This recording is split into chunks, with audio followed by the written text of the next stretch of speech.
got those and I didn't plant. I may have done a couple of things in there, but basically no, that's the range of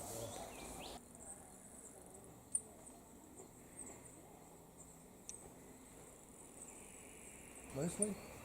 And you can have them planted out in a spot like this in a couple of hours. And if you pick the right soil conditions and it's been wet, you can do in a couple of hours the same amount of work you might do 18 months in a nursery. What do you put in the bag? Seedlings. Seedlings, just things this high. They'll fit in their leaves and roots and just loosely roll them up. So these are seedlings you've propagated. Seedlings you're pulling out of here.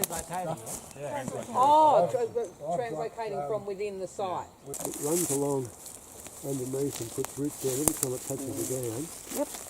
The idea is to try and get our whole plant. So it's a labour of love. The main reason why we have it up here on the plateau is when this was all logged, then opened up for farming, privet was a fast-growing hedge tree, and that's why a lot of people from England say it looks very much like England. So it's actually an Asian species, native to China, Vietnam and Taiwan. It is a rainforest type tree, a small shrub, and that's why it grows so well up here. So they are what you could call a pioneer rainforest plant.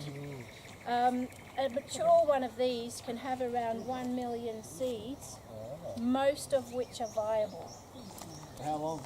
So the very good thing about privet, for those of you who are working on it at home, once you get rid of the adults, the seeds in the soil only last about 18 months and then they die. So privet is, even though there's so much of it, it is a weed that you can get control of over many, many years.